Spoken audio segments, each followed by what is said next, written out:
Welcome. Hello, Linda.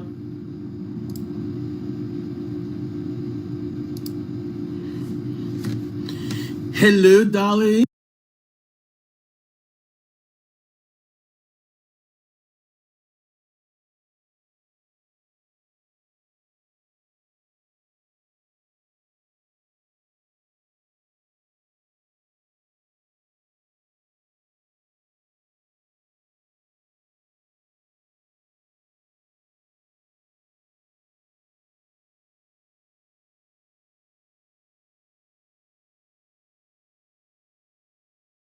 The city, and we're like about an hour away, give or take, depending on traffic. It makes no sense for us to do back and forth school runs. So usually one of us goes and we'll wait until school is done, and then we bring the Valkyrie home. So that means just sitting and waiting for about until 11 or so. Yeah. We are live on YouTube. Wow, I'm looking really pixelated. We are live on YouTube with hello, Jasmine. Let me see if I can do something with this pixelation. 1 second, guys.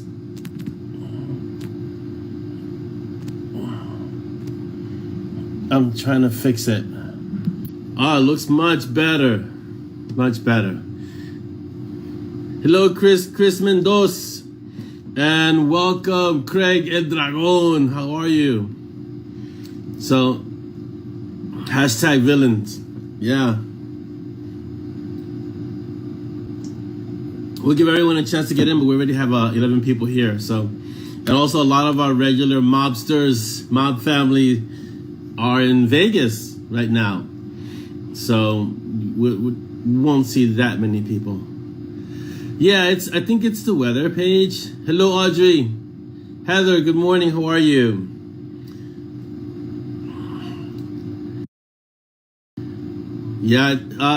Yeah, Paige, because it's on my phone and my phone is connected to the Wi-Fi. The reason we went to the phone, one, because it gives me freedom to do it elsewhere, although we haven't done Mob TV other than right here, where I am right now. But it leaves it open to doing it in other places. But when the weather gets crappy, the stream gets crappy. So, yeah. I hope everyone's okay and is here. All of you that are here are okay. And yeah, so as you can see, I am not in Vegas. I'm home. And so I want to start out with saying I hope everyone in Vegas is doing well. I know some of you are going to be watching from Vegas. So hello to everyone in 20 Books. I opted not to go this year, just taking a preponderance of caution. So I'm just staying home and staying healthy, and I hope that everyone that goes to Vegas goes and comes back and doesn't even get con crud, that they're okay and nothing happens to them. That's my deepest desire. Yeah, so I'm just glad to be here, even pixelated. So let's see, who did I say hello to? Chad, I thought I saw Chad. Hello, Stacy. Hello, welcome. Good morning. Yeah, Audrey, I'm sorry. If I could control the weather, I would make sure that we had like 75 degrees all year round, but I can't. It's really windy, and it was rain. It was pouring a little while ago, so I can't control that much. Shalom, Stacy. Hello, Wendy. Welcome. Yeah, I'm trying to stay out of the wind and show today. I was walking the pooch this morning, and it was like I better hold on to this leash so she doesn't get blown away, because it was really windy. Oh yeah, you're getting snow flurries. Wow, Wendy. Yes, as I was saying, I was supposed to be in Vegas. I opted not to go. Dolly was really broken up. About me not going to Vegas. You could see the sadness on her face. Yeah, right. She's like, oh, you're not going? Aww. But she was, so I'm here. And yeah, I'm just relaxing. Wow, I can't believe you guys are getting snow already. Good morning, Tamara. Hello, welcome. Good morning. All right, so we got 13 people. I know you guys keep coming in and out because of the stream is like cutting in and out. So let me start with our usuals. All right. So shout outs to my tribe. Dolly's in Manhattan right now with picking one of the Valkyries. The other ones are in school. The older ones are all over Manhattan. One is here. The other one is probably at work. So shout out to all of my tribe. To my sister Lee, who's probably at this time heading home from work, because she gets in around 4:30, 5 o'clock. She does Navy work. So even though she's retired from the Navy, she does Navy work. A huge shout out to all the veterans yesterday. Thank you for your service. I'm not a military family, but we were kind of raised like a military family. We do have a lot of military in our family, but it's spread out. But the closest relative I have that was military was my sister, and she was Navy and retired. So a huge thank you to all the veterans that have served in any country to make sure that now I can enjoy the life that I enjoy because of what they did. They served. I want to say good morning, Ree, Adele. I think that's the way. I don't want to mangle your name, Ree. I hope it's Ree. Let me know if it's not Ree. Yes, Stacy, it's 70 degrees. That's nice over there. So I'm alone. So if I miss your comment or question, I'm checking it on the feed. So it may be a little bit of a delay. So I apologize for that. I'm saying hello to everyone on YouTube. Hello, YouTube. So I think Jasmine's on YouTube, and anyone else that's on YouTube, welcome and good morning to our Storyteller Cafe Clutch, episode 60. I can't believe we're at episode 60. Chris, can you believe this is episode 60, like 60? It's amazing. It's amazing. Let's see, was 70 a couple of days ago in Kansas City. Well, it hasn't been 70 here for a while, but it was really mild. When was it? I think a few days ago. It was Wednesday. I was at the gym at 4:30ish. I was outside and I was like, wow, this is November. And it was like, I was wearing a light sweater and it was, wow, this is great weather for November. So I'm waiting for the other shoe to drop and the real winter weather comes. Hopefully that won't be until like the end of February. That'll be awesome. I can take 1 month of winter. That'd be fantastic. So yeah, I know a lot of places in the States, it's fall in the morning or winter, then fall, spring, summer, and then winter again. All in one day. It happens. Welcome, Mary Letton. Hello, Mary. Welcome. Welcome to the Cafe Clutch. So let's see, where was I? Instagram. So, don't forget on YouTube, if you want to support us, hit the like button and hit that notification bell. Like, sub, and share, please. That'd be awesome if you could do that because we can grow our YouTube numbers. It's a slow process, but it's happening. Good morning, Laura. Welcome. Hello. Dolly's not here, but she's here in the stream, so you can say hello to her. Yes. Yeah, Linda, was nice this morning. It was just really windy. It was crazy. I'm sorry it doesn't let Facebook doesn't let you comment, Jasmine, but we have YouTube, and I'm glad you can comment on YouTube. And Chris will always relay what you're saying to us in the stream live usually, and so we know what you're saying, Jasmine. So welcome, Jasmine, for being here. All right, so on Instagram, follow us at Bitten Peaches. I didn't really post much this week because I was increasing my exercise, and it was throwing my exercise regimen, and it was throwing my whole kind of day off. And I'm also I wanted to be at the end of Bullet Ballet. I'm not, but we'll get into that a little bit later.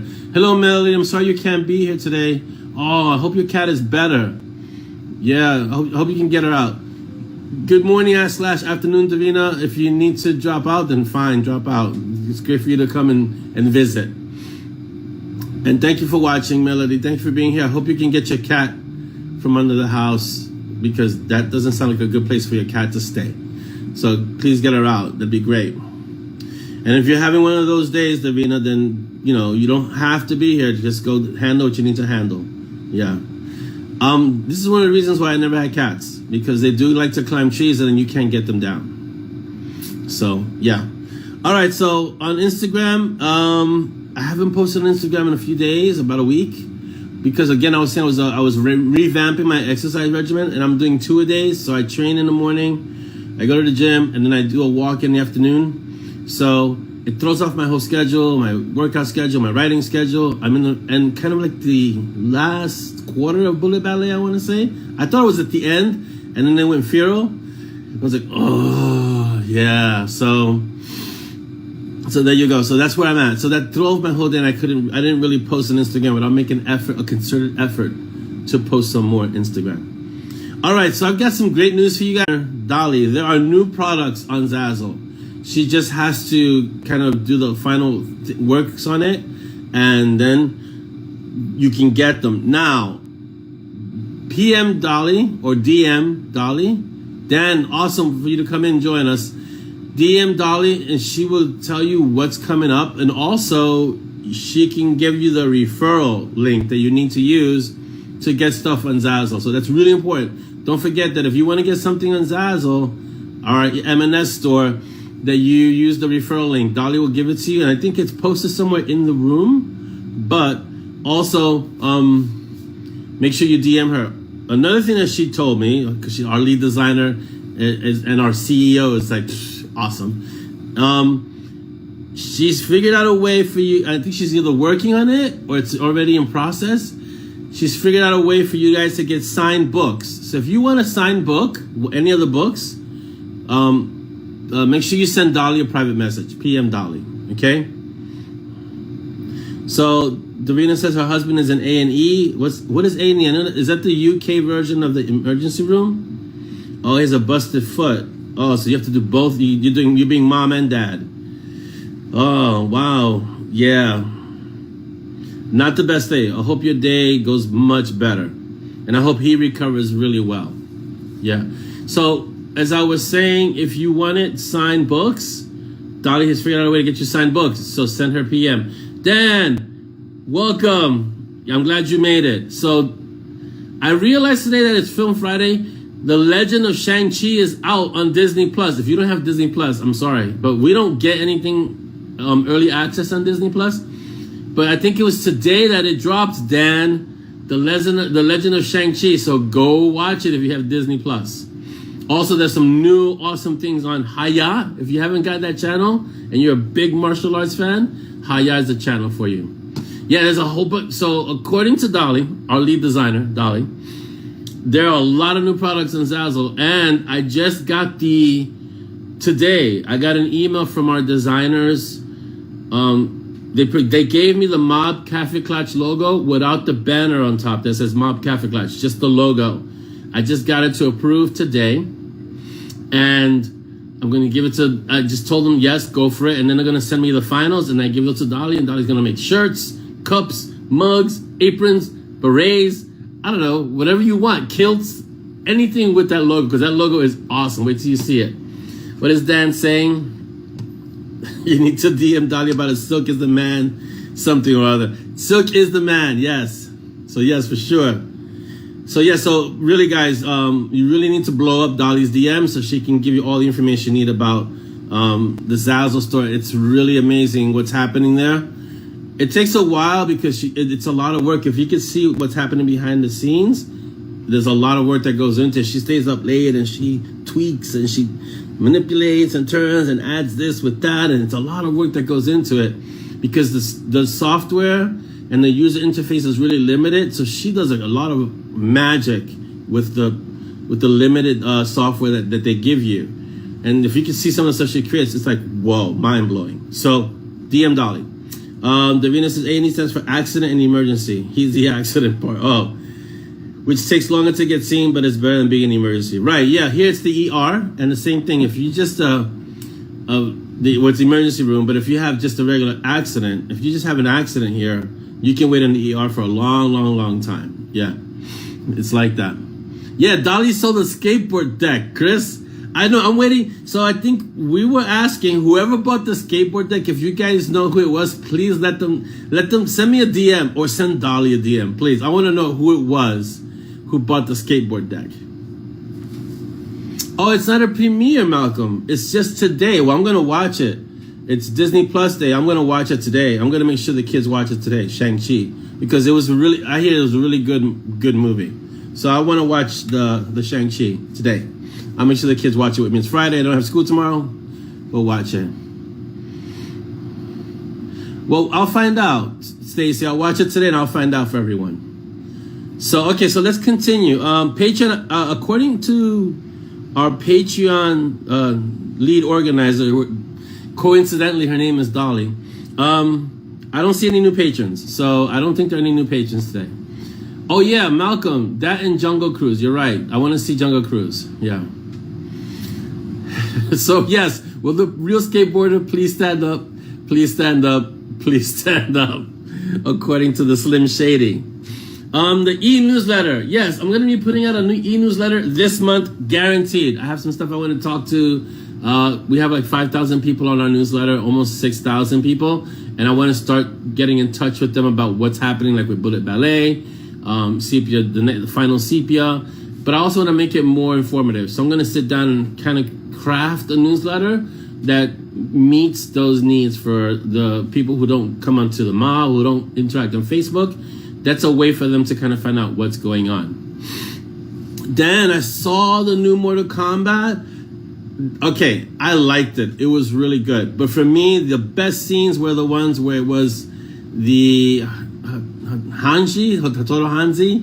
I want to say Hatoro Hanshi, but the original Scorpion. Every scene he was in, like the first part of the movie, fantastic.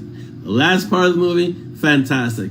The middle of the movie, solid. It was good. But it was really, the first part was awesome and the last part was phenomenal. After that, it was good. But because it had those two bookends, the movie is really good. If you haven't seen it and you like Mortal Kombat, go see it. So enjoy it. Yeah, you will enjoy it. It's a nice reboot of the movie. That was, the first movie was a little cheesy, but this one is a lot better, for sure. Anyone who's seen the original Mortal Kombat movies will enjoy this one, and anyone who's played the video game will enjoy this one. Okay, BookBub. Go follow us on BookBub, guys. I don't know how many people are from the mob are on BookBub, but please go follow us on BookBub. It'd be awesome if you could follow us on BookBub, increase the numbers there. And in a lot of these places, BookBub, YouTube, Facebook, it's all about numbers with these algorithms. So let's increase our numbers on BookBub, and leave your reviews. I know you guys leave your reviews always when you get a chance, so please leave your reviews on BookBub and follow me on BookBub. Same thing for Binge Books, which we call Bibo because we take the first letters of two. Binge Books. So follow us on Bibo, and same thing. Join Bibo. It's free. It doesn't cost you anything. Find me and then leave your review. Leslie, hello, Leslie, welcome. What is Dan saying? Dan, Sonata-san, who plays Scorpion, yeah, he's a top-class swordsman in real life, and I hear that he's the Tom Cruise of Japan. Like, he is so well known that. Oh, thank you, Stacy. Yeah, thank you. I really appreciate that. That's the link to Shang-Chi is finally on Disney, free on Disney Plus. Thank you, Stacy. For anyone who has Disney Plus and wants to watch it, yeah, Sonata-san is the one. If you're not familiar who Sonata-san is, if you watch The Last Samurai and some other movies that became mainstream in the U.S., he's a very famous Japanese actor, and they say that he is the Tom Cruise of Japan, and I believe it. He's a fantastic actor. So yeah, so go watch Mortal Kombat just to see him. I would do it just to see him. He's that good. Wendy says this week's client has Disney Plus, so I'll be busy watching these recommended movies. Oh, you have a ghost investigation in Richmond, and in Richmond tomorrow night, so you got to get yourself ready. Awesome. I'm glad you were able to get the service that had Mortal Kombat. I don't think that was HBO or someone. Yeah. Also, I have an interview next week. I'll post it in the mob. So I have an interview next week with I forgot. It's Carter Novels. They're really awesome people. When I was an unknown author, they were the ones who would put up my books, and they would broadcast it everywhere, on Twitter, on Facebook, everywhere. And they would do some great. Yeah, it's on Wednesday, the 17th. If you see me looking this week, I'm looking at the calendar. On Wednesday, 17th, I think at 7 p.m. around there. So Carter Novels, they're this great couple who help authors, and what they do is they just really try to get authors known, get them out there. And they were one of the first, along with Wendy Schindler, who was one of the first people to interview me, who got my name out there, got the books out there. So they all hold a special place in my heart. So when they asked me to do an interview, it's a obvious yes right away. Yeah.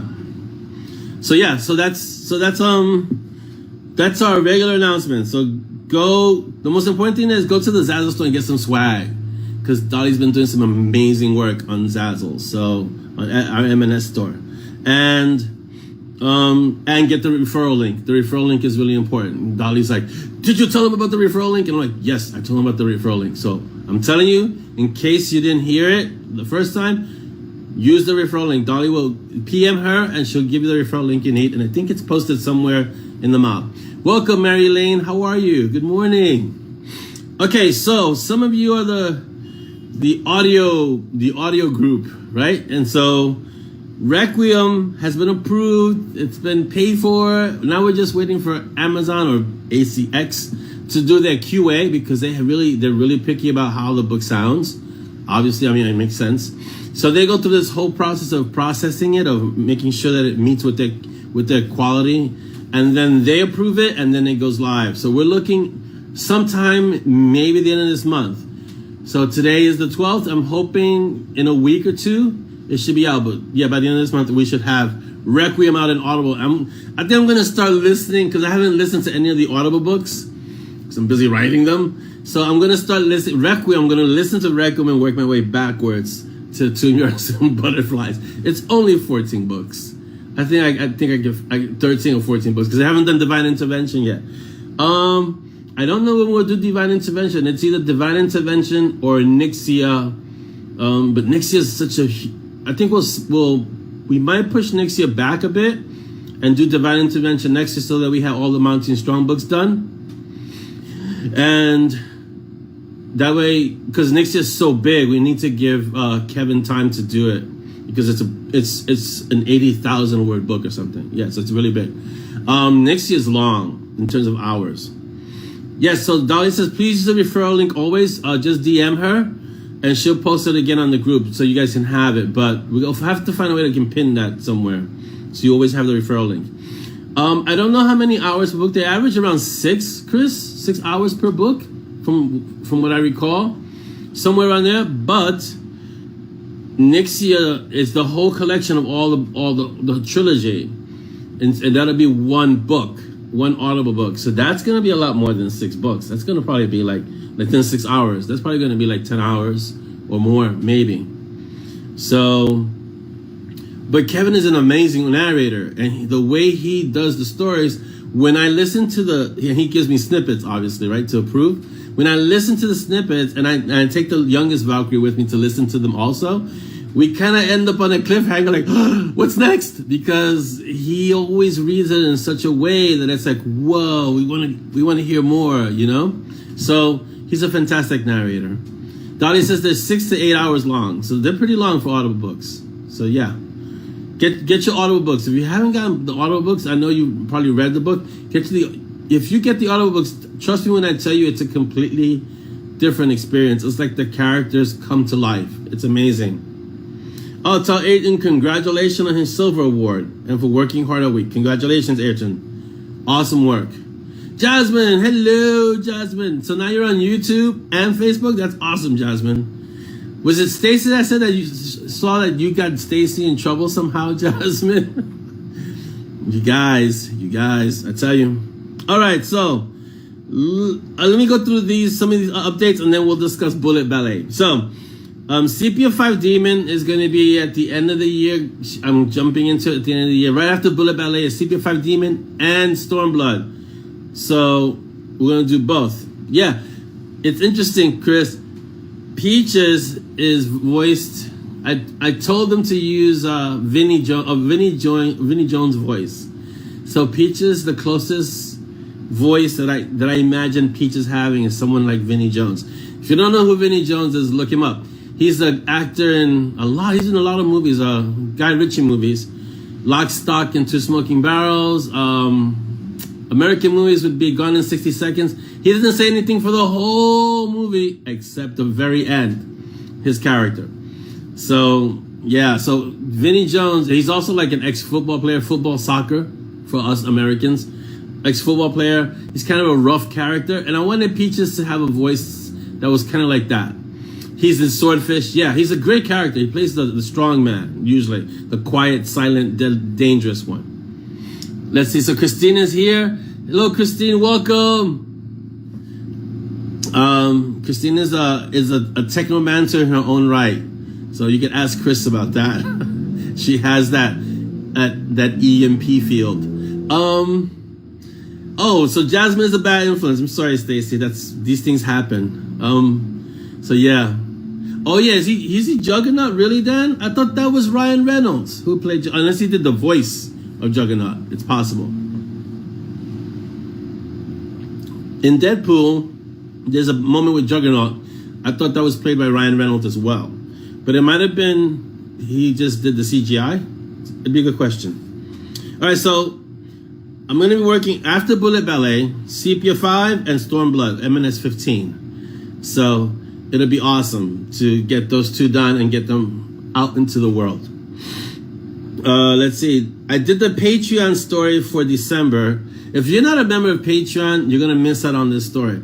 The story is called Peanut. I can't say much more than that except that it's awesome. It has been read by a few people, and you want to get that. It's not going to be available anywhere else. I'm not going to release it anywhere else. So if you're not a patron, you're going to miss that story. I'm sorry, because that story is only those stories are only for the Patreon supporters. So, but it's a great little story with Dex and the Morgan and someone else. That's all I can tell you. But it was really fun to write.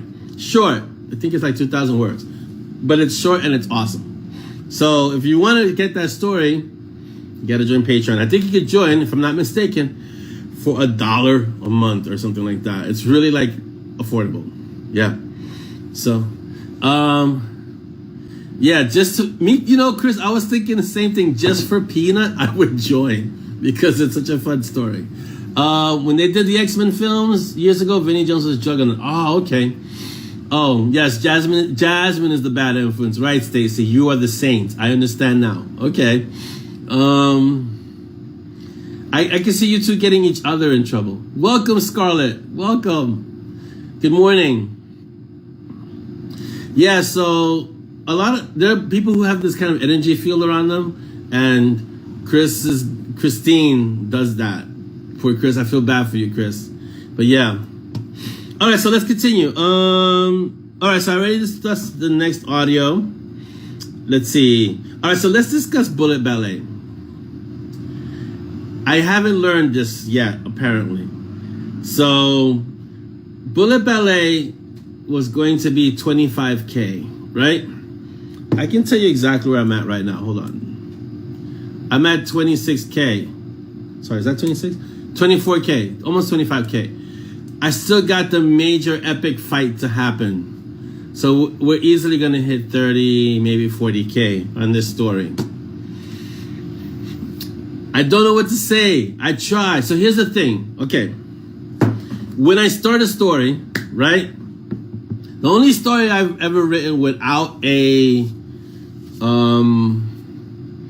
I wouldn't say outline or parameters or word count, was the Spiritual Warriors. Those were complete pantsing. It's like, I just did it. I'm going to write the story. I'm going to get it out. Boom. Mark, welcome. So after the Spiritual Warriors, I was like, I need to get some kind of structure into this, right?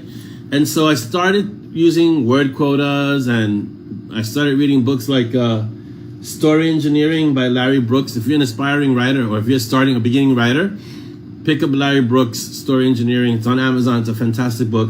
Or pick up Plot and Structure by James Bell. Awesome books. Get them.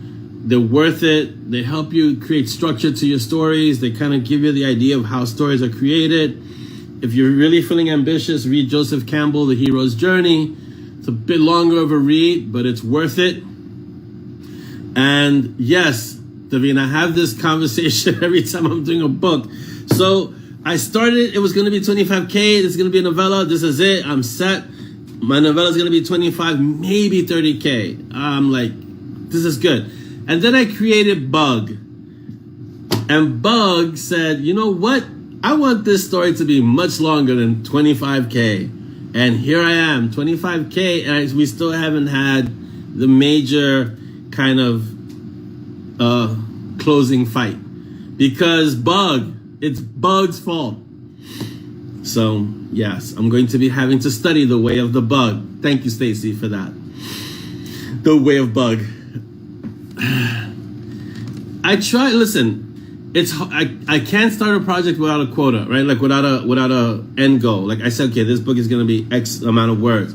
I always, and I don't know if that's me being optimistic or just me living in a fantasy world. Very rarely do I hit that. I usually always exceed it. It's been very rare that I go below my estimated word count. Like I always say, this book is gonna be 50K, this book will be 70K, whatever. Very rarely do I stay under that. I usually sail past it. So like with the Nixia books, there was supposed to be 20K each. All together it was supposed to be 60K. The last book alone was 40 something K. I mean, together the whole trilogy is 80K. So I'm like 20K over on that. It's amazing. Let's see. So I'm gonna try and learn the lesson this time. I don't think it'll stick because I want it to be like, gotta be this long. It doesn't stay that long. But each time I share it with you because you guys can see, like the post that I put up yesterday from was Stephen Pressfield, right? The concept of being a mother or nurturing, or being a mom and a warrior, especially with your creations, like because everyone's creative. This is my opinion, right? Everyone's creative. When you bring a creation into the world, you advocate for it, you fight for it, you want to see it grow, right? You want to see it out there in the world and doing well and thriving. Very much like you do with your own children, right? You want to see your children grow, you want to see them thrive, you want to see them do well, have families of their own if possible. And the same thing happens with writing a book. It's like that. You create this book, you say it's going to be X, but it's the same thing like with your kids. You want your kids to be a certain way, and then they flip the script on you and they say, no, I'm going to do this, and then I'm going to do this, and then I'm going to be this. And you're like, okay, you kind of have to roll with it. And that's what I have to do with the books. I kind of have to roll with it. And some characters, like let's say, in Mountain Strong, pretty much all the characters are pretty much amazing, right? But in some stories, some characters have a tendency to steal the scenes they're in. And in Bullet Ballet, it's Bug. Bug steals every scene that she's in. Dahlia was telling me the other day, because Dahlia gets to read the books before any of you. She's saying Bug has all of the lines, right? All the best lines. And that's not by design. That's just her character, the way she would answer something. Bug is going to answer it in a way that she's going to end up with the best lines. Because that's just her attitude, her way of being, and who she is. And there's nothing I can do about that. That's just the way that character is. It's basically like writing Frank, in the Night Warden series. He's not the main character, but he has the best lines, So it's like that. And so I'm just starting to get the concept of you kind of just let it have to roll.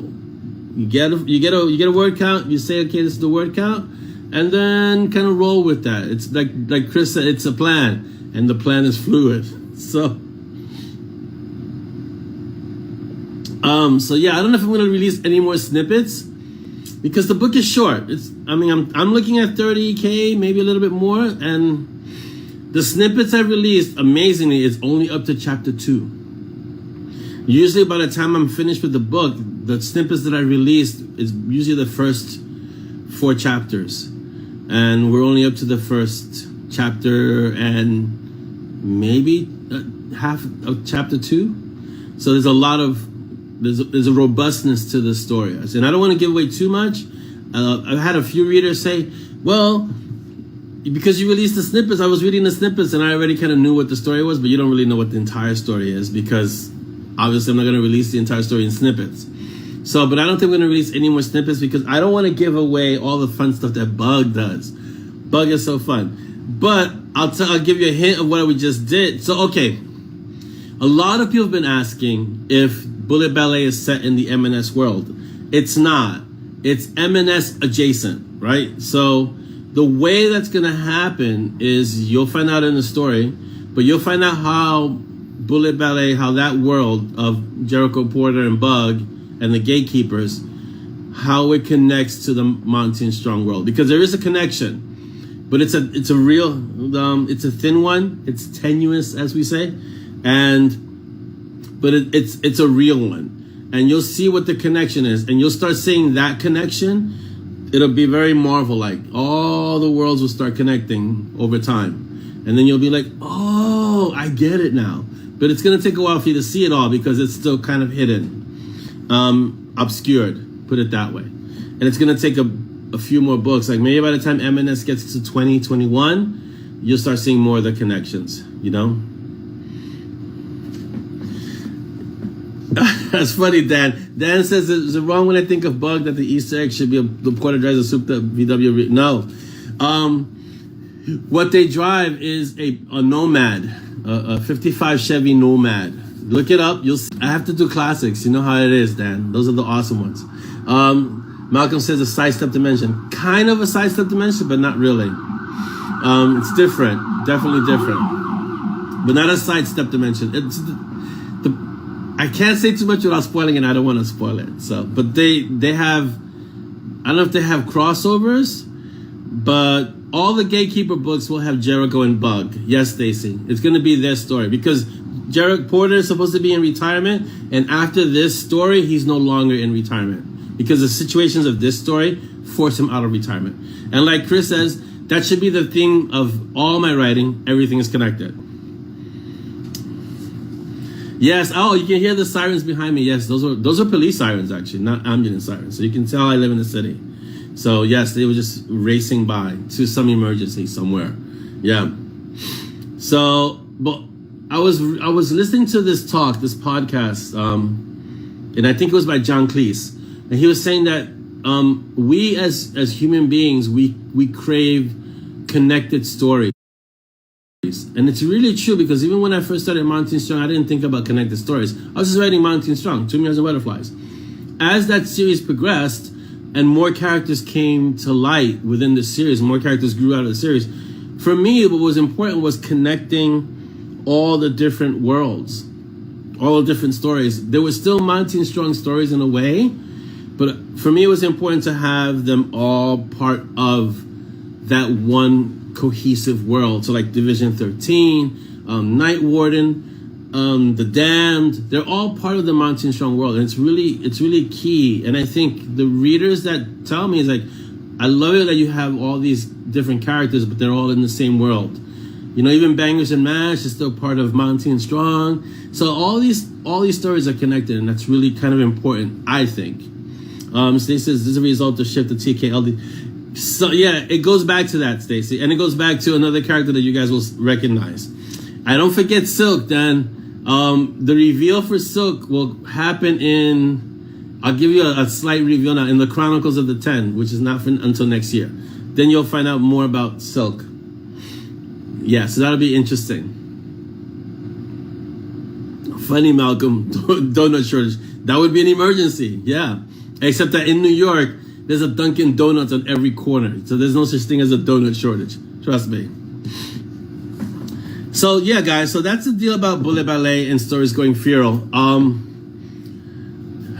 I know I do this to you guys I torture myself with this every book. I'm seeing the trend here. Every book I'm doing this. I'm like, it's going to be X amount of words. And I tell you guys this, and then I come back and go, well, guys, it's not going to be X amount of words. It's going to be more because it's gone feral. So bear with me. Be patient with me. I guess just, you know, I guess by now we can expect that I'm going to say it's going to be this. And then it ends up being a lot more than that, you know? So it's like that. Yes, Dan, all you got to do is wait. That's all. But yeah, not yet. It's not next year yet. But I wanted to explain to you because I know I've said this a few times, and sometimes it can be misinterpreted as, oh, he's just not managing the time right, or he's just not managing the books right. No, I really do start out the books with an idea. Like, it's going to be from here, point A to point B. Somewhere between point A and point B, in the middle of all that, characters say, no, we're going to go this way, that way, and then we'll get to point B. And it's like, yeah, okay, what can I tell you? It does happen that way. And there's sometimes Dottie can tell you, I won't write for a day because I'm letting a story situation simmer, and I'm trying to find a solution, and I'm trying to let it kind of simmer and unravel itself. And then when it does, I'm like, are you kidding me? That's going to add like another 5,000 words. Are you joking right now? And no, They're not joking. It's like, that's the solution. And guess what? You just added 2 more chapters or 3 more chapters. Like, really? Really? And so this is something I guess a lot of writers go through. I don't know if I'll have to find out if a lot of writers go through this, because I don't know if they go through the same thing. Well, I know a lot of writers are very rigid about how they write, but I like to kind of let the story have breathing room in a way. I kind of describe it as breathing room. Kind of let them have it in a way, give them a little leeway to kind of explore, but still have parameters, you know? Malcolm says, if you don't set a target, the story would run away and never end. Yeah, 20 becomes 30, then 30 becomes 50, and then there's no limit, and then I'm writing Lord of the Rings, or some epic fantasy, you know? This is very true, Wendy. You know, Mike Tyson said everybody has a plan until they get punched in the mouth, right? The equivalent of that is every author has a plan until he starts writing the story. And then the plan goes out the window, because for me, again, I'm only talking about my writing process. I can't speak for every writer's process. For me, the writing process has to be really organic, in the sense of I have to be open to be able to filter in new ideas that may apply to the story. Like, there'll be times when I'm writing something and Ziller will send me a text and it's the exact same thing I need in that moment. And now I have to accommodate it because it makes perfect sense, because he's in my head all the time. But it makes perfect sense for something that I need. Like in Bullet Ballet, the weapon that Bug uses, I needed a weapon that wasn't metal, but I didn't want to use carbon fiber because carbon fiber was so overused. So Jim Ziller, our Ziller, sends me a text about this super hardened wood that's 3 or 10 times stronger than any steel. And I'm like, perfect, this is exactly what I need. Now I need to kind of work this into the story somehow. And so we've always been connected that way, Ziller and I, in terms of story stuff and ideas. And like, it was really scary when I was writing the Blackjacks, because we were talking about fusion reactors, and I read enough that I could be a particle physicist at that point for the fusion reactors and how space-time works and light travel and FTL and faster than light travel. And I was like, oh my God, this is just for a short story. You know, so, but I have a lot of stories for the Blackjacks. I just haven't gotten to them. But the research that goes into that is like, you're kidding me. I got to read all of this. And I was reading article after article, and I was reading physics, and I was doing some Einstein work, and then I was going into quantum physics and how things operate, you know, these spooky actions at a distance, and how a spaceship would actually travel through space and how it could bend space. And it's like, whoa. And this is just for a short story. I don't even want to tell you what I had to go through for Sheepdog. Sheepdog was like, there was no magic in Sheepdog, so I can't do hand wavium. And so it was like, this has to be real life stuff. Like real life ballistics. And I had Craig who helped me. Craig Zimick helped me with that because he has military experience. And I'm like, okay, so if I shoot it like this, what happens? And I do this, and so that wasn't. So understand that when you get a story, there's a lot that goes into creating the story itself that you never, ever, ever, ever will see. Ever. Like Chris says, research, oh my God, just shoot me now. Yeah, if you think you can just write the story, you can. What happens is eventually you start realizing there's more I need to add to this. Like in Bullet Ballet, I'm using, so I don't know if I can tell this, but okay, I'm working on how there's a power that uses seismic activity. Now I'm studying sine waves and the effects of seismic activity on the body and the effects of seismic activity on physical objects, on liquid objects, and what are it's like, whoa. And this is just sometimes it's just for one aspect of one little thing that you have to go through this research. For example, the place where Porter lives is called the Cove, right? Well, it turns out that the Cove is located at 36 West 40th Street in Manhattan, across the street from Bryant Park. Well, Bryant Park used to be the site of the old Croton Aqueduct.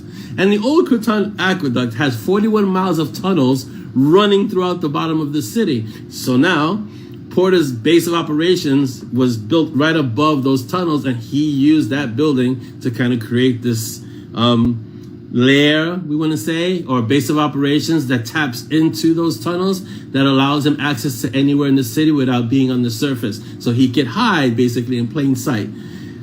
And the articles that I had to read just to get that amount of information, staggering. I'm like, oh. And this is just for that little, and it's mostly like a paragraph or two of information. Yeah, exactly, Chris. So as the writer, you have to know why something works or does what it does. I'm not even going to get into the magic system in Monty and Strong and how that works, because the amount of material I had to read on energy manipulation and how energy works in general, just energy, like the way that we all vibrate at a certain frequency, how Monty uses magic and why the gestures matter and how they go back in history and how these gestures actually have meaning and how you have to align to certain energy so that you can actually use it. Whoa, it's like, okay, I've given myself homework for the rest of my life. That's basically what it means to become a writer. You give yourself homework for the rest of your life. Like if you didn't like homework when you were in school, don't be a writer, because you'll have homework forever. Like that's literally what it comes down to. Yeah, Dan, it's a lot of background depth. So here's the thing. This is stuff, what I'm revealing to you now, stuff that you're never going to see. You won't ever see it in the book. You won't ever see it described or written or detailed to that level. But if the author doesn't know it, it shows in the story. It really does. It shows. Yeah, Audrey. Yeah. So Audrey says, I really appreciate your research because I actually fact check and look up more information when reaffirmed. Yeah. Every place that I describe in the city, they're real places. I might shift some things because I don't want to run into any legal problems, or I might create something. But like the 41 tunnels of abandoned tunnels under Manhattan that are connected to the aqueduct, that's a real thing. You can actually take a trip that walks along the surface that follows the tunnels. And they start way up north in Tarrytown or somewhere up there, and they go all the way to Manhattan. It's 41 miles. It's a real trail that you could walk. And it's like that. So that's the, but if you don't do that research, it shows in your writing. Let's see, Paige says, I'm writing a glossary and wiki for Shane, and the sheer amount of research he's done. Yes, there's a lot of research that goes into writing. A lot. It's a lot. Yeah, I don't even want to tell you, poor Jean on the wiki that she's creating. She every so often she tells me how many characters and their stories, and I'm like, yeah, that's daunting. That is daunting. I'm glad that, yeah. Hello, Robert. Welcome. I'm glad, Audrey, that you've seen a lot of New York. So what I'm going to start doing, like I was saying last Thursday, I'm going to start trying to take locations that I showcased in the Monty and Strong books. And last Thursday, I did the Hybrid Club, which is really the Metropolitan Club. But I'm going to start taking locations that have been renovated. I don't want to say destroyed, renovated. And then showcase them on Thursdays as artwork. Like, hey, this is the place that, you remember this place that got blown up? This is the place. Like Gracie Mansion, and wow, if I go down the list, we'd be here all day, because there are a lot of places that the duo have destroyed, or the trio at this point have destroyed. But I'm going to show you some of the locations because these are real places that I've shown you. When the team go back to London, I'll promise to stay away from the Tower of London, but there are other places like the Tate, that may end up getting re-renovated. So it's a lot of work. I'm glad that New York is more real to you, Malcolm. Yeah, I'm glad, and I'm glad that you guys are able to get into the setting. One of the things that I try to do as a writer is I want to bring you guys into that world. Like, this is my city. Oh, we have 20 minutes. Thank you, Chris. This is my city. I love this city. At the same time, there are parts of it that I hate, you know? Traffic, for example. So, but I want you to, even if you've never experienced the city, you've never been here, I want you to kind of have that experience by going through the stories, you know? Yeah, you know, Wendy, I think you can tell when the author has taken time to really research their story. One person who does that really well is Benedict Jacta. I mean, aside from all the indie authors that I know, they're all hardworking authors. But Benedict Jacta, I know, his Alex Verus stories, you can feel like you're in London with him. Like, he's done stories. The reason I picked up his stories was when I was in London, I wanted to read a book about a character that was in London. And Benedict Jacta does with London what I do with New York. He'll walk you through parts of London, and it's amazing to see. Another person who does that, but to kind of a different effect, is Jasper Ford. He'll walk you through parts of London, but he has so many different worlds. It's a fun trip through. He's very funny. If you haven't read Jasper Ford Thursday Next novels, you should. It's a lot of fun. Let's see. I'm reading. Maybe you should write some more nonfiction books that make use of your research, like maybe Orlando Sanchez's Guide. That's already been done, Glenn. I don't know if I want to do that. Let's see. Linda says your research is especially important because New York is a well-known place. Right. So getting things wrong means you get them really wrong if you do that in New York. Yes. Kathy Ringo says, it's great when you post pics of places, locations that show up in your books. It helps those of us not from New York City to better visualize. Yeah, I think that's the key, that when I post these pictures, now you can connect the picture to the place in the story. And you can go, oh yes, that makes a lot of sense. That's exactly what it is. All right, I'm going to go to the questions, so I won't be able to read the feed as much.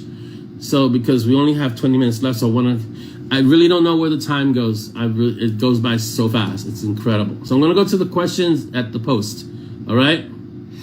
True, Glenn. True.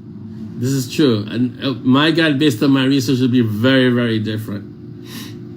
I'll tell you what. When we do the destruction tour, we'll create a destruction tour guide. So for Peaches Con in New York, we'll have a destruction tour, which is we're going to make a tour.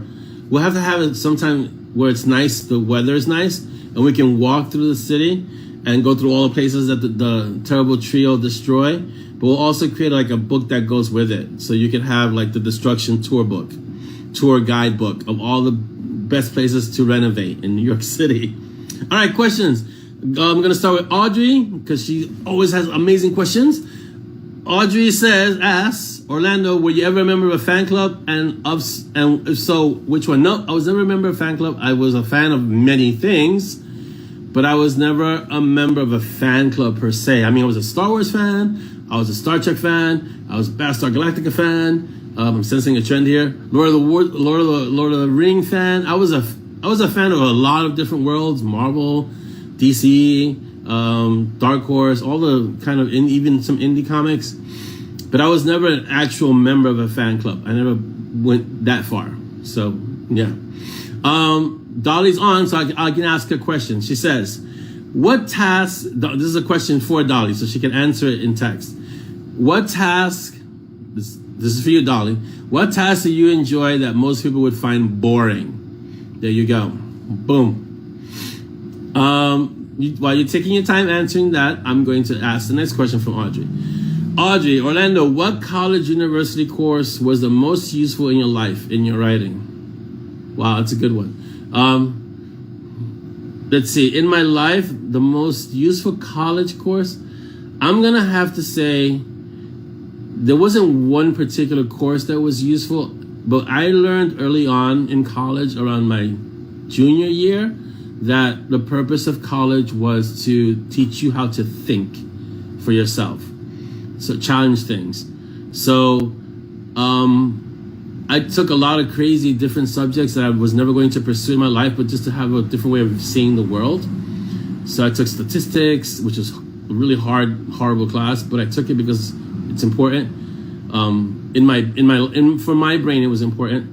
And then I took art, and I took philosophy. I took a lot. So I'm basically a liberal.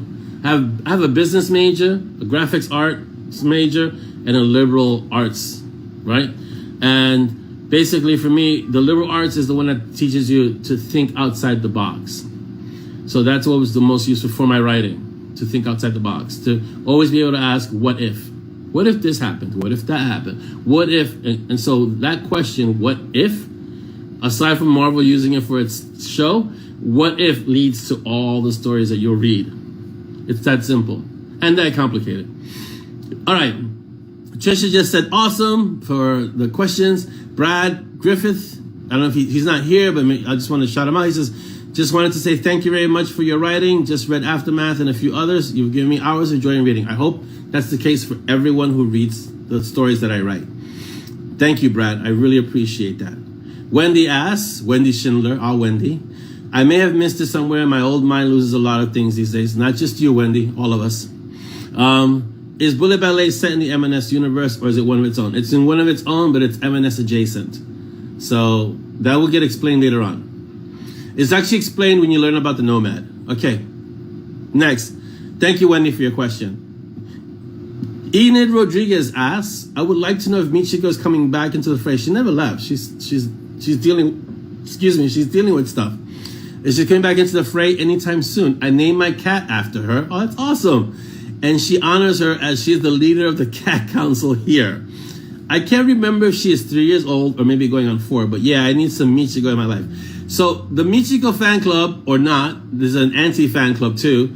Michiko hasn't gone anywhere. She'll be back after Stormblood. She'll be back in Revenant. Right now, the Terrible Trio is going to London, to the UK. When they come back, Michiko will have done what she needed to do, and she'll be in the midst of things. So thank you for that question, Enid, and thank you for naming your cat Michiko. It's a great name. Jeanette says, hello, I'm an Audible addict and would like to know if we have an ETA on Requiem. Yes, the ETA on Requiem is end of November. I think it hasn't changed, so that's pretty much it. Let me see if there are any other questions, because then we have 10 minutes left. Okay, no other questions, so let's continue. So if you have questions, this is the time to ask, okay? Let's see. Yes, it is a very dangerous question. What if? Okay, so Dolly's answer to her question is, Audrey, is, I enjoy, she's driving is her thing. She loves to drive. I'm telling you, I'm gonna get Dolly a Lambo and set her loose on a track somewhere where she can open it up to or Koenig, or McLaren, where she can open it up to 200 and something miles an hour in 2.3 seconds or something. She really likes driving, but she can't drive the way I think she would want to drive in the city because it's dangerous, right? So take her to a track, give her a Lambo, give her a McLaren, and say, go for it, and let her open it up and do 200 miles in 2.2 seconds, something like that. Bye, Stacy. Thank you so much for being here and enjoying the time and being here with our Cafe Clutch. We really, really, really, really like having all of you here, so it's awesome. Let's see. Yes, Dolly and driving is fantastic, and she's a really good driver. So I remember for the last 20 bucks to 50K, I was running late to get to the airport, and I was gonna drive, and Dolly said, I'll get you there on time. She got me there on time. It was a white knuckle experience, but it was awesome. And she was like, on the highway. Yeah, it was amazing. So, yes. Yes, Chris, it's good to know a little bit about everything. It really is. Malcolm, very true. What if is a very dangerous question. Audrey, you're very welcome. Thank you. Wendy asks, Chris, are you going to share the freaky headlight situation from the other night? I don't know, it's pretty, we have situations that happen, so. So Audrey asks, will the tape be destroyed when they go on? I think once and for all, we need to level the tape. I'll take a poll. I'll ask. What do you guys think? Should we end the tape? I think we should end the tape in the Mountain Strong books. Yeah, Craig. See, what if is only works if you go forward. If you go back, what if it could be bad. It could be bad because you start questioning your life choices. So asking what if looking backwards could set you up to be very, very depressed. So don't. I'm suggest you don't. Yeah. What if it's good looking forward? That's actually a very good insight, Craig. Yeah. Oh, really, Malcolm? I have to look into that. Malcolm says you could gift packages like that. Okay, so I'll look into that for sure. The ethereal plane Autobahn. See, I wish we had an Autobahn here, because in the Autobahn, there's no speed limit. You can go as fast as you want to. And from what I understand, there are less accidents because you're going so fast, you're focused on what you're doing. So, yeah. Tamara says, I used to have a Talon, and my husband tells me, yeah, Talon's a nice car. You're gonna go fast. Some cars beg you to go fast, So you gotta do it. You just have to do it. Your foot once, it's like it asks you, please go faster. Step on the gas. Laura, have a great weekend. I hope everything works out with Jimmy. Please keep me posted. Have a fantastic weekend, Laura. Okay, but make sure to keep me posted, right? Yeah, you don't want to. There's nothing wrong with looking back, but if you look back to question the choices that you made, it's like Craig says, you can go into a guilt spiral, you know? And so looking back is good, but understand that you're here now where you are because of the choices that you made. So whether you like it or not, you are who you are today because of the choices that you made in the past. Or you are in the position you are today because of choices you made in the past. Questioning it, you can't change the past. And so it doesn't help you to keep thinking what if, unless you're doing it to learn from it so you don't repeat a mistake, you know? Oh, Davina says, Guy Fawkes started and level the Houses of Parliament. I didn't take the guys near the House of Parliament. I don't know how I feel about destroying the Houses of Parliament. It's such a beautiful building. I was there, and the building is great. Now, what happens in there could be a whole different subject. But the building itself is beautiful, and so I have a hard time destroying beautiful buildings like that. Paige, I had a 1962 Camaro. My first car was a 62 Camaro. It was tricked out as a muscle car with nitrous and everything. So you can imagine what I was doing with that car. That car was amazing. Yeah, it was a racing car, and I bought it for $50 because the guy just wanted to get rid of it. He wasn't going to be racing anymore. And it was the first car I ever had that I could drive. The first time I learned to drive, and the first car I got was a racing car. Yeah, that might have shaped my driving habits. Like Dolly says, you go a little fast. I go, yeah, it could be because I started learning on, like, the first car that I owned was a 62 Camaro. That thing was a beast. It was a beast. Federica, thank you for being here.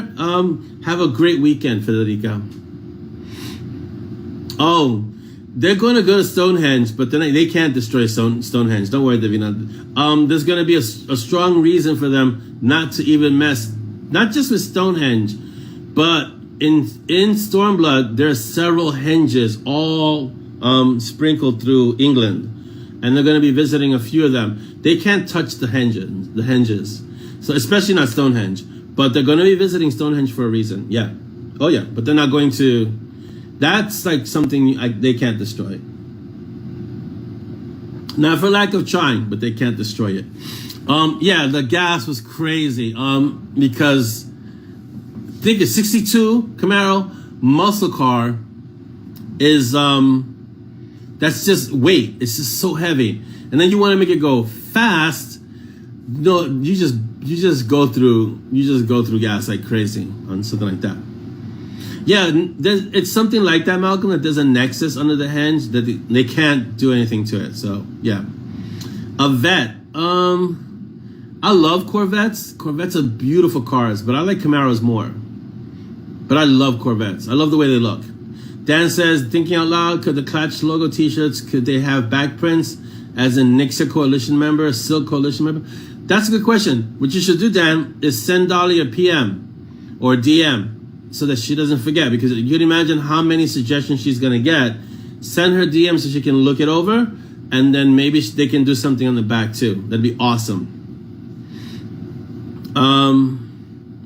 Yeah, mega ley lines on the Stonehenge. We're not even going to mess with Stonehenge. No. My 79 Trans Am would pass anything but a gas station.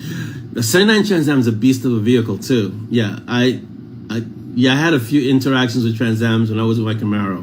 Yeah, 63 Vet is a rocket too. If I understand correctly, a lot of the astronauts on the Apollo mission, they all drove Vets because of how fast it went. So yes, the Corvette's a beautiful, beautiful automobile, designed for speed. I mean, that's what whoever designed the Corvette, all they said is, I need something that can go fast. Period. I mean, as fast as possible. And American Muscle, I have a special place for American Muscle in my heart because I love American Muscle. I mean, I can appreciate Italian craftsmanship too. The Lamborghinis, the Ferraris, I love those cars. But American Muscle cars, when they were being built, when they were in their heyday, not only were they fast, but they were beautiful. They looked amazing. Like, there was an artistry to them, and that's why I always feature them in the books, because American Muscle in its day, you know, now we're talking about 40s, 50s, 60s, those cars depicted a certain era, but they also had a certain level of artistry.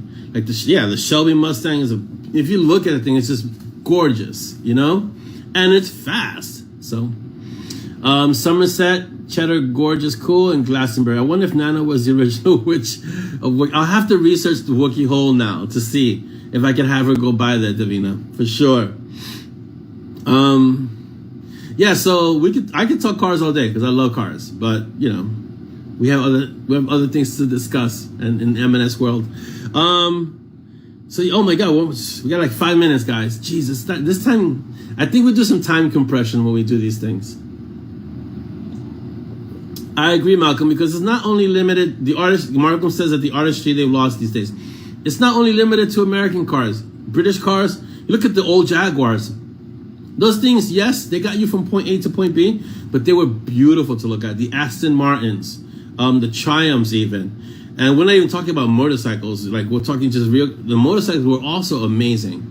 You don't really see that in vehicles unless you're going to pay top dollar for art, for vehicular art, you know? You know, it's like that. The Alfa Romeo is another car, yes. They're really pretty. But, you know, like the Jaguar, they spend a lot of time in the shop. So, but they're really pretty cars. Now, yeah, Porsche, I like Porsche because they're so fast.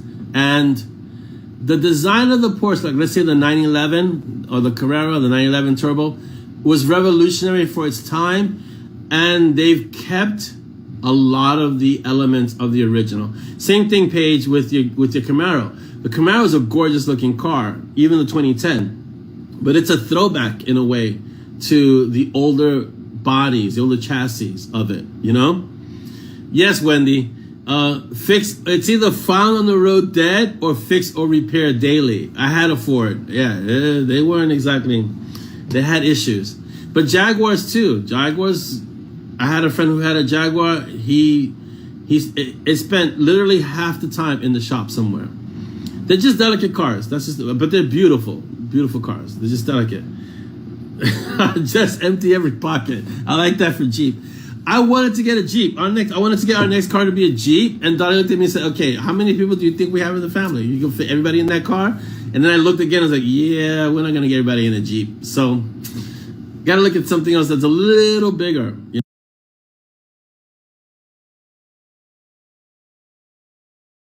Road whenever we want to, and then Dolly can take you for a spin whenever she wants to, because the Porsches, I've driven Porsches, the 911s, they take corner. You can take a corner with a Porsche at 70 miles an hour, and what they do, if you know about the Porsche and the Volkswagen, they have a displacement factor in the car itself. So when you take a corner at speed, they drop down, and you hug that corner. So imagine taking a corner at 70 miles an hour. You just go, and there's no fishtailing, nothing. It's a beautiful experience. Let's see. Yeah, Jeeps are amazing cars. Jeeps are like rugged for everything, yeah. McLarens are like the jets of vehicles. Those things are just designed for speed. I mean, they're beautiful and they look beautiful. The Koenigs and the McLarens are beautiful. But those are like considered supercars. They're not even regular cars, they're supercars. Yeah. You know, the Miata had its day. It was when it first came out, the Miata was an amazing little car. I couldn't fit in a Miata the same way I can't fit in a Lotus Elise. I can't fit in this suit. I'm too big as a person. And it's not comfortable for me. So if I would sit in, to get in, it's uncomfortable. To get out, I need like help. I need a crane. So I can't get into a car that's gonna be work just to get in and out. So yeah, we don't have the roads. That's right, Chris. Maybe in the Midwest, you know, like when you have like miles and miles of open road, right? Like the I-80. Maybe in the Midwest we have roads for McLaren, but you need a lot of room to open up a car like a McLaren. You just need and you need straight roads. You can't be doing all these turns because you're trying to hit 200 miles an hour, 180. You don't want to hit a turn, you know? You want to be able to go straight, so it's not going to work. Guys, we're at the end already. Jeez, it's gone by so fast. All right, so huge shout out to everyone at 20 Books and 50K who would have been here today, but they're not. A huge shout out to all of you guys. I hope you all stay safe and wear your masks and, you know, don't come home with anything. I want to apologize again because Bullet Ballet is feral and now it might take another week. So prepare for the art. And the other thing about Bullet Ballet is that it's a new genre for me. It's kind of urban fantasy noir. Maybe we'll start a new genre, like the birthplace. We could say this is where urban fantasy noir started, and we'll start with that. You know, we'll start with Bullet Ballet. We'll make that the novel that started urban fantasy noir in the mainstream. But yeah, I want to thank all of you for being here. You guys are awesome. You guys are amazing. Huge shout out to Dolly, who's I think probably this time she's driving back. So hopefully she's not watching this and just hearing it. And Ava, I know you're there listening too, if you don't have your headphone, your buds in. I want to thank all of you for being here. Thank you all for being an amazing, amazing mob family and being patient with me as I jump into urban fantasy noir with Bullet Ballet. And I'm going to get into Sepia soon and Stormblood right after, or almost at the same time. So that'll be a fun kind of simultaneous writing experience again. I want you all to have a great weekend. Be safe, and most importantly, be uncommon. Thanks, guys. Bye.